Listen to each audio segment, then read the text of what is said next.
Hey guys, Ramsey here. Welcome to another video. Today we're going to have a comparison video. Now, I've done many of these comparison videos over the last couple years on YouTube. I've done one on the original Alain Delon versus the Alain Delon version that says classic from 1980. That video actually made my celebrity fragrance list that I did yesterday. If you want to learn more about the celebrity fragrances, you can go check that list out.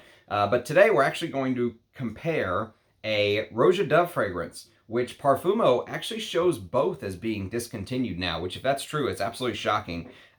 So the fragrance we're going to discuss is Roja's Fetish pour Homme Parfum. Now, this is the Parfum. Someone very kindly sent me a couple precious drops of the Roja Fetish pour Homme paper label. So back in the day, let me just grab an example of the paper label, just so you guys know what is being discussed here. So back in the day, Rojas used to come looking like this, in these 100 ml bottles that were eau de parfum, okay? And they had a paper label on them. This is well before Roja put out the Parfum colognes, which I absolutely despised. Well, that's not true. I liked Enigma. But some of the other ones I smelled, like Scandal and stuff like that, just I didn't feel like they did them justice. Like, I like this version of Scandal, actually, pour Homme, which I'll review this one of these days. But this is an example of the paper label before he went to the plaque, okay? So you can kind of see the difference there. So these are the vintage Roja bottles. So this juice is from a vintage paper label. I'm just going to do a quick spray here while we're chatting to remind myself, because I've got to dry down here. I've been wearing it all day, and I've been wearing the plaque version. I know it's a terrible thing, a way to describe it, the plaque version. But yeah, so I've got the version right here, the modern formulation with the bejeweled, encrusted cap, if you will, the Swarovski crystal cap. So the first thing, before I get any further into this review, is that this brand, actually let me just do a spray of this one as well, or a couple sprays here of this one as well, just to sort of remind myself of what we're up against. I've been wearing this all day, but I only have a couple precious drops of the paper label, so I figured I better do this review while I have a chance. And so this is my scent of the day today, okay? And so sometimes when two fragrances are very close, it's hard to distinguish the differences. Like if you wear this one day, and then let's say the next day you wear the paper label version, you may not even be able to tell a difference. You may say, you know what, they're almost identical. But when you compare side by side, the nose really focuses on differences. That's a great way to wear fragrances as well. Like if you're testing a couple things, put one fragrance here, put one here, completely different fragrance, and actually smell them next to each other. Your nose will pick different bits and pieces out of each fragrance than you would just smelling it by itself. Okay, so the first thing I'm going to say before I get into this review, and it's really just going to be a little bit of a ramble, there are some fragrances that just pull ideas out of my brain. I mean, when I wear something, I mean, I'm just like thinking of, it takes me on a journey. It takes me to a place. This is one of those fragrances that I absolutely love because it's one of my favorite types of perfume, which is a leather chypre. And it's sort of loosely based around one of my favorite fragrances of all time. Top two. Just depends on how I feel that day. Top two, if you know my taste, it's Chanel Antaeus and Bel Ami by Hermes. So this is a vintage shaker bottle of Bel Ami. I've got a couple of these floating around. So Bel Ami makes me do that, okay? When I smell Bel Ami, I'm like, oh, fuck. It is so unbelievably me, okay? Bel Ami is me, 100%. Now, this takes that DNA and it Rojas it up, which I've said that many a times before. But, so here's what we're going to do. We are going to talk a little bit about the differences, obviously, but also I'm going to give you a little story about the fragrance. But before we do that, I just want to mention that you cannot trust what I have to say about this genre of perfume because I absolutely love this type of perfume, okay? And so, as I was saying earlier, even though this fragrance right here doesn't do what this does, okay? This is all-time Hall of Fame fragrance for me. Like if you said, Ramsey, pick a signature scent, this would be in contention. Or if I got to pick like maybe a couple fragrances and I just rotated them, this and Chanel Antaeus would be the two I could just wear for the rest of my life and I think be content, honestly. But this is in that category for me. Okay, it's obviously a leather chypre, but it doesn't move me the way Bel Ami does. But we'll talk about some of the differences, but I just want you to know that this style of fragrance I absolutely, positively adore. There's a third fragrance that kind of falls into this category, if you will, and it is Discontinued. The brand tried to remake it unsuccessfully. The remake is nowhere near as good as the original, and this is called PureDistance M. Now, Roja Dove is actually listed as the perfumer of PureDistance M. I actually prefer PureDistance M over Roja's Fetish, okay? So if I was ranking these, I would take PureDistance M over Roja's Fetish because PureDistance M, to me, highlights the leather note a little bit better. So look at this drawing right here. That's the drawing of PureDistance M. The Maserati in the background, or sorry, what is that supposed to be? It's supposed to be a Aston Martin, excuse me. The Aston Martin in the background, right? So imagine like Aston Martin and this James Bond looking dude in a tuxedo right here. And PureDistance M, who has Roja Dove listed as the perfumer, okay, is sort of in the same genre, but it doesn't go into as heavy of smoke.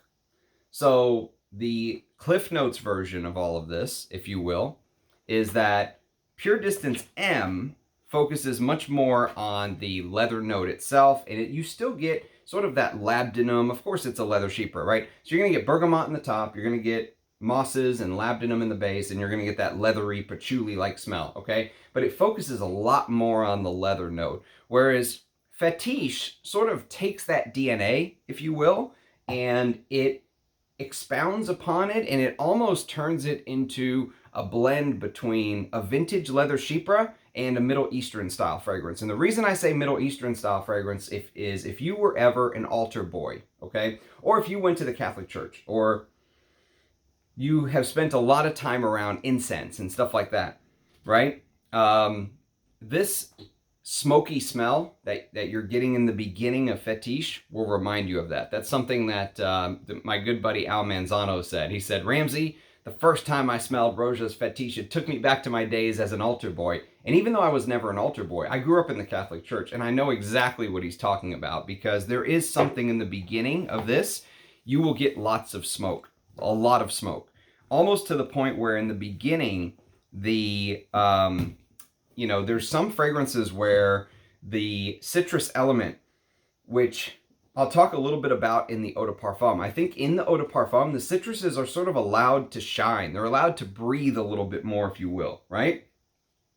And in the pure parfum, it really feels like in the beginning, those spices and the smoke quality are amped up, which I actually really enjoy, okay? I like both versions. One, I like a little bit more, and I'll tell you why once we get to the end of this, but they both sort of do, they're both walking down the same path, but they're both kind of staying in their own lane, if that makes sense. They're both kind of doing their own thing. And one of the things that the eau de parfum does, which I sprayed on my wrist right here, in the beginning, is it does a couple of things. But the first thing you're going to notice right out of the gate when you compare the two is the eau de parfum is just allowed sort of a little bit more space to breathe. All right, so you get a little bit more of those citruses, and you get, so what ends up happening is in the top, the note listings are identical. So if you go look up the eau de parfum versus the parfum, the note listings are identical. There's no difference in the note listing.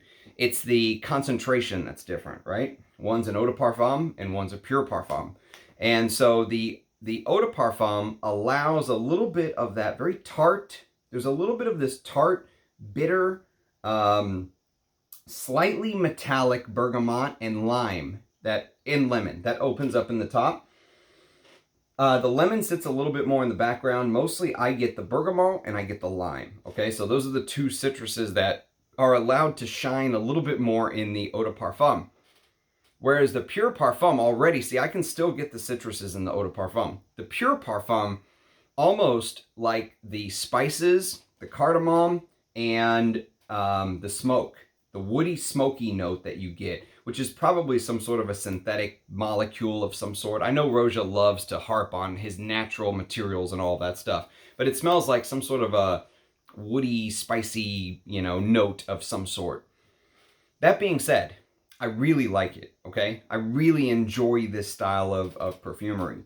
And so what ends up happening is on my skin, it opens up with just a blast of spices. The Pure Parfum does. Just an absolute blast of spices. The Eau de Parfum takes a little bit to get to that point. And what's crazy about the Eau de Parfum is it begins reminding me, because it's slightly vanillic, and this is actually something that my brother Eugene mentioned in one of his videos that he did when he was just rambling about Roja in a video long ago. He mentioned that, because he was talking a little bit about Fetish, and of course comparing it to the great Bel Ami, which is, that's the comparison. And then he was comparing it to Bel Ami Vetiver, one of the greatest flankers of all time. Maybe my favorite flanker of all time, to be quite honest with you.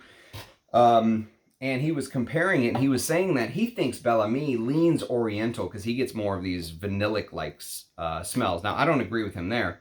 But what's interesting is in the Eau de Parfum of Fetish, Pour Homme, these are the Pour Homme versions we're talking about.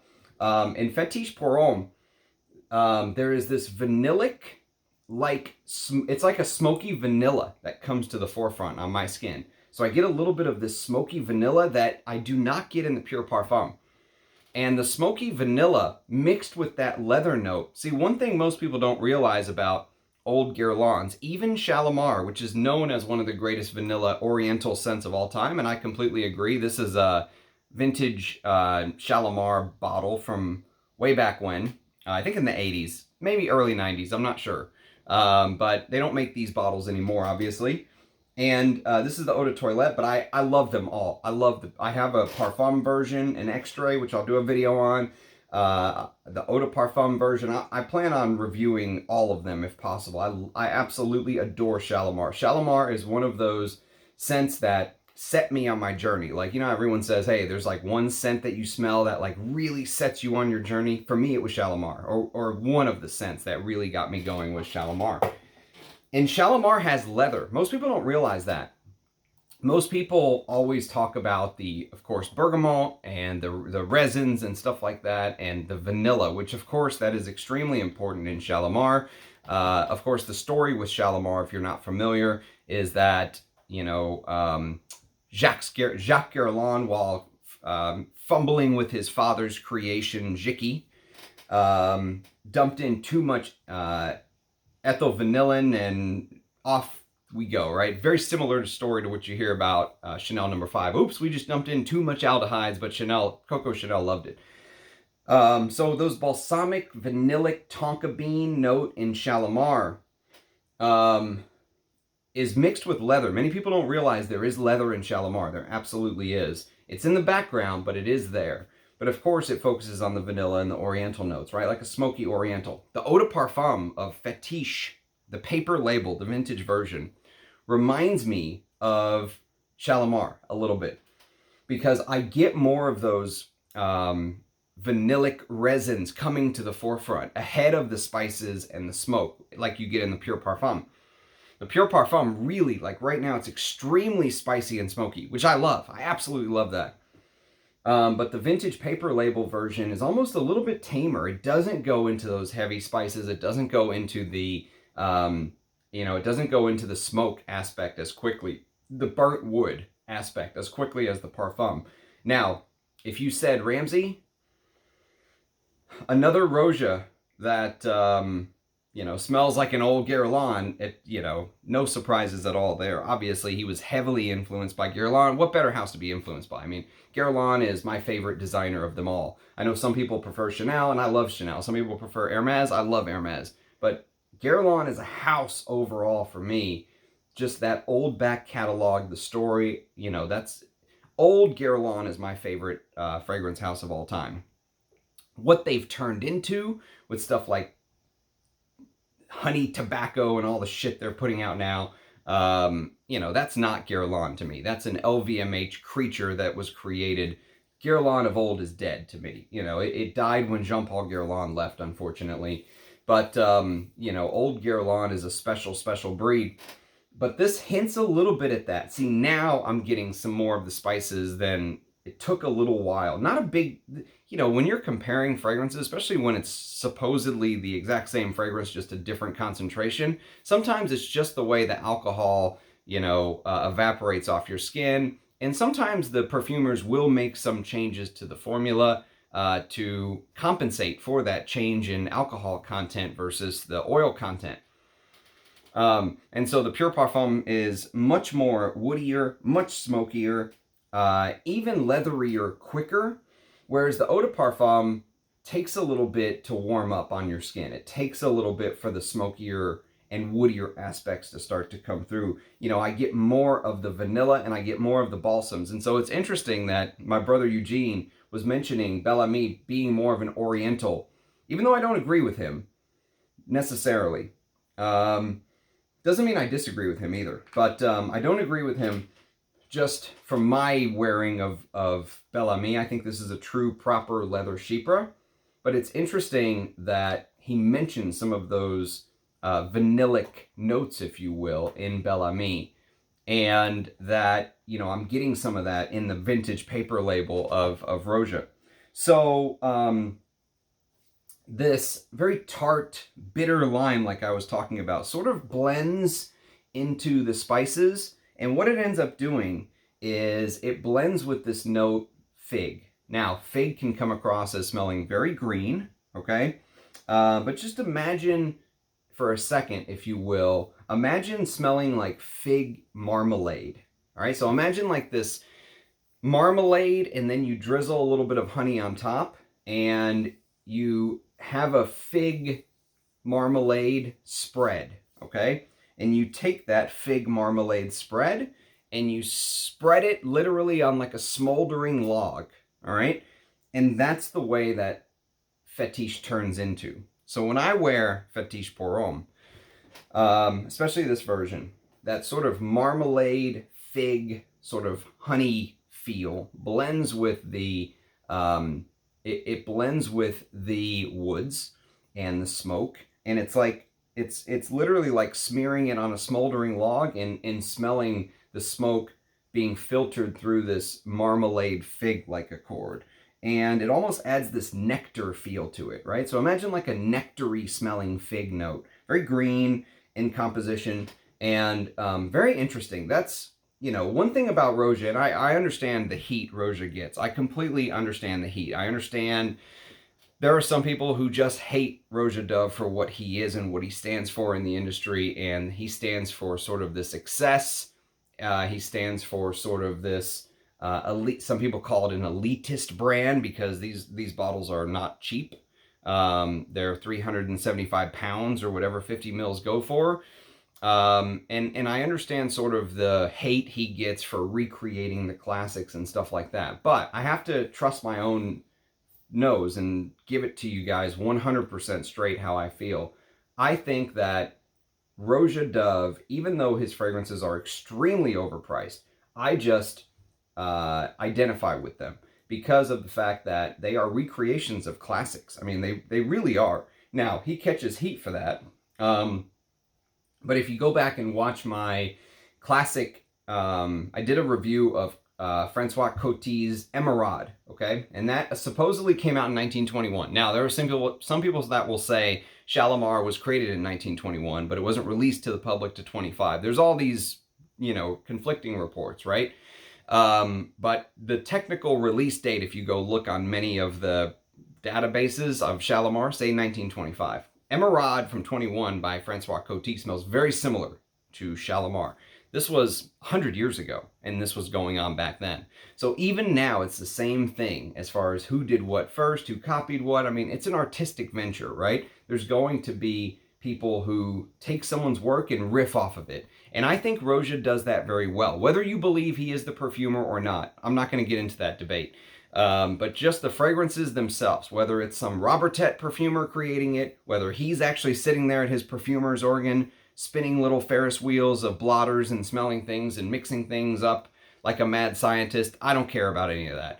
But what he does as far as his creations, just wearing this stuff, I enjoy. I really, really enjoy it, especially when you get some of these new niche houses that are just like amber woods, spiky amber woods ripping the inside of your nostrils out. When you smell something like this and it smells like fine French perfumery and it gives an homage to the past, I enjoy that type of work, okay?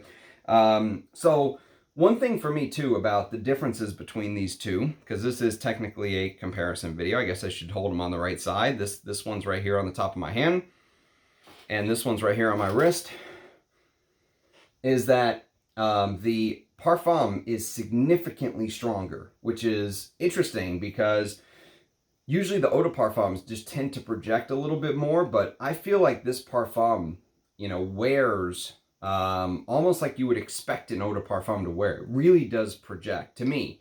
It projects more than you would expect from a pure parfum. Pure parfums usually sit very close to the skin. They last forever, and this does. I wouldn't say this lasts forever, but I would say I get a good 8 to 10 hours out of this, easy, right? This one, and again, I've only had a chance to test it a couple times because I only got a couple drops of precious juice. So I've done this little experiment once before today. So today's the second time I'm doing this experiment. But you can see I'm almost out of juice already. Couple more drops, couple more sprays. But to me, I think this is more of like a 6 hour fragrance, and it wears lighter, the eau de parfum does, which most people would think, oh, the vintage, it's going to be a beast. Actually, that's not the case. They really amped up the modern pure parfum, to my nose. It just seems dominant. You know, the pure parfum really feels like, and it could be the spray from the sample versus the spray from a bottle. Obviously, there's so many moving parts to this. The reality is, I would be happy with either scent. Many people who know me, I think they think instantly I would love the vintage, hard to find, rare, paper label. Oh, this is the one I'm absolutely going to love. But the reality is, to my nose, I think the Pure Parfum is, for this type of fragrance, I think this is more what I'm looking for, the Pure Parfum. Because, you know, someone left a comment on my channel recently, for example, and they were saying, hey, I'm from the Middle East. I love things like incense and bahor. Can you talk more about stuff like that? And, you know, for me, if you're into those type of smells, which I love incense, right? So if you love incense fragrances, like for example, here's a couple I'm going to review on the channel very soon, God willing. One is Avignon, Incense Avignon, created by the great Bertrand Duchaufour, one of the greatest incense fragrances of all time. But this is like church incense, with pepper and some other things, some, you know, lemony freshness in there as well, but it's very churchy. If you like that church incense, or if you like a pure incense, like for example, this is the very first Armani Privé, Bois d'Encens, and this lasts even less than, you know, many colognes you can think of. Even though this is an eau de parfum, yes, this is an eau de parfum. I mean, it lasts like an hour, two tops. Usually I'll reapply every couple hours while wearing this, because the first 15 to 30 minutes is absolutely brilliant. And that's one of the issues with incense, with frankincense, is, you know, this is something Persolaise talks a lot about on his channel, but he said that you can either make an incense fragrance smell very natural, but it doesn't last, or you can make it last longer, but it doesn't smell as natural. There's this give and take, and I've talked about that on the channel previously as well. And for this one, they went with pure natural smelling, amazing natural smelling church incense. If you've been to a Catholic church mass and you like that incense smell of being at a Catholic church, or just a church in general, I guess it doesn't have to be a Catholic church, but I was raised in the Catholic church, so I associate that with church, if you will. Then Bois d'Encens is kind of in that category as well. But what I like about the Parfum version is that they managed to make the incense smell natural, like some of these other fragrances we're discussing, along with that leather chypre DNA. And there's other things going on, right? There's that fig marmalade, honey-like thing going on. There is, in the base of Fetish pour Homme, There is a cardamom, there's spices, there's that labdanum, which Roja absolutely loves labdanum. It's in many of his fragrances. Heavy labdanum is sort of, it's a calling card of Roja Dove, if you will, in my opinion. But he also loves chypre, so it makes sense that a lot of his fragrances will have labdanum in them. He claims there's real ambergris in here. I don't know. If he says there is, there is. We'll take his word for it. There's some cinnamon, there's elemi, there's musk, there's vetiver, patchouli. You definitely get the patchouli, pink pepper, benzoin. You get the benzoin even more in the eau de parfum. You definitely get the benzoin and vanilla in the eau de parfum more, like I was mentioning earlier. And just the resins, you know, it's like a resinous, I mean, look, I sprayed it at the start of the video almost 30 minutes ago. And look, you can still see the sheen on my hand from where I sprayed it, right? There is this sort of goopy, you know, the labdanum adds this, this goopy element to it. Very sticky, extremely sticky smelling fragrance, but also leathery and spicy and woody and smoky. Those are kind of the descriptors, if you will. And so, you know, going back to this DNA, you know, one thing that for me, and I'm going to do a full Hall of Fame review on this. This is one of my favorite fragrances of all time. I really worry that, you know, I get on here, I turn the camera on, and I just kind of ramble, honestly. I'd have some broad notes, but a lot of this is just talking off the cuff of how I feel. But when I do these Hall of Fame reviews, I almost feel like you know, I feel like it's necessary for me to knock it out of the park, because I feel like this fragrance has earned that right. It is, I owe this fragrance something, is what it feels like to me. And so I really have to put my heart and soul into these, whereas some of these videos I can just sort of ramble, talk off the cuff, and kind of go from there. But I'm going to do a full review of Bel Ami, but just as a broad overstroke, you know, one thing that sets Bel Ami apart for me is there's definitely cumin in the top. Definitely there's a cumin note in here. The spice is sharper, and it's more bitter, if you will, even though there's more smoke in Fetish. The way that the bitter spices of this sort of kind of play themselves out, right?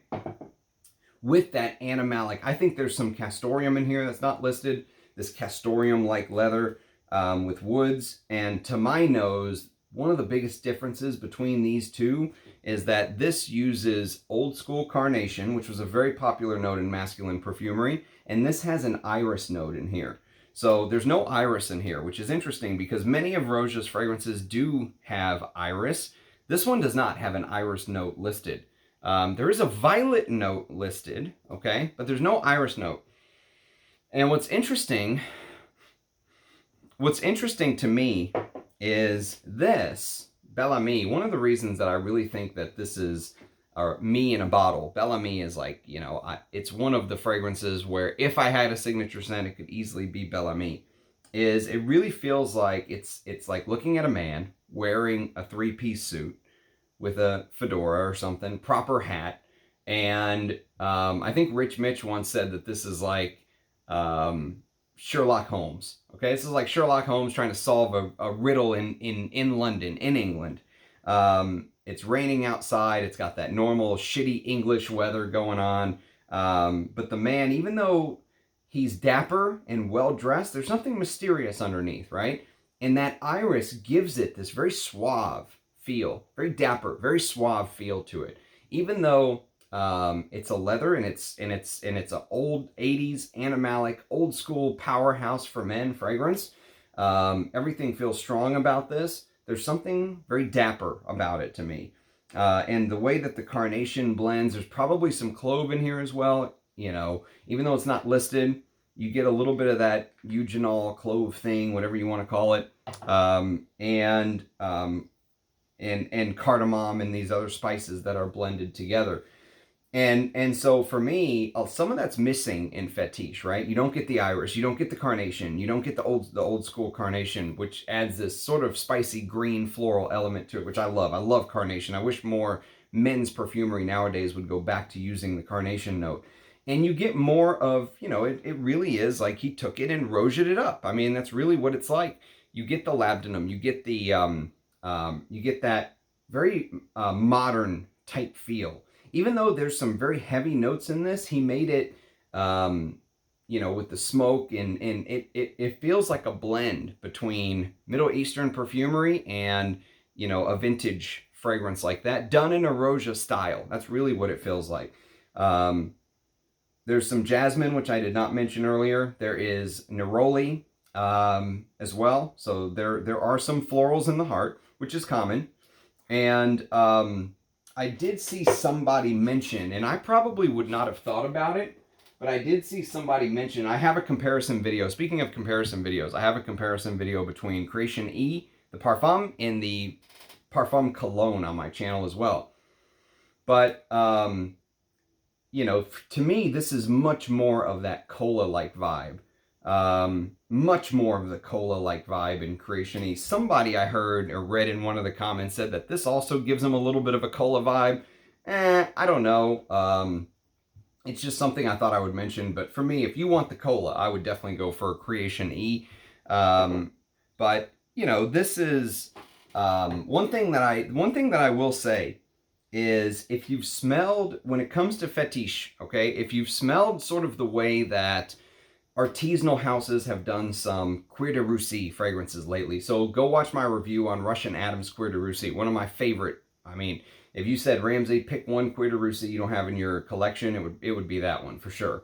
Or if you've smelled, I'm going to review this one of these days as well. This is Anna Zworynkina's Cuir de Russie. I've got a second bottle of this too floating around somewhere. And if you've smelled the way that they use, you know, the smoky elements in these artisanal Cuir de Russie fragrances to create that smoke effect, right? There's something about that in Fetish pour Homme as well, especially the Pure Parfum. I really feel like the way that the smoke interacts with the other notes, you could easily see that style of smokiness being in something like this. And a lot of those smoky notes will use things like birch tar and stuff like that to add to this smoky-like feel. And so just that's the picture, right? That woody, smoky, dry, extremely dry. Both of these fragrances, the Eau de Parfum and the Pure Parfum, are extremely dry, almost like dusty dry. Almost like dusty. There's definitely a dusty dryness. But the Eau de Parfum really gives more of that vanillic feel. The benzoin, the citruses can shine through. It's already extreme. It's much, much softer on my skin than the Pure Parfum. The Pure Parfum is just pushing spice and smoke. And I mean, and it does really last. So I think I prefer the Pure Parfum, honestly. Even though I've enjoyed getting to know the vintage paper label, this is one of those rare occasions. I think I prefer the modern. They are both discontinued according to Parfumo, which is crazy. I was not expecting Roja to discontinue Fetish. Rumor is that this fragrance right here, PureDistance M, was discontinued because Roja, you know, was a oil supplier to the house. And decided to stop supplying the house. That's the rumor. I don't know if that's true or not. Don't sue me, Roja, if that's not true. But that was one of the rumors of why PureDistance M got discontinued and why they had to make like a PureDistance M version 2.0 or something. And so now that this is being discontinued, according to Parfumo, I'm a little curious as to what's going on. If one of the ingredients is just getting harder to find, or what's happening.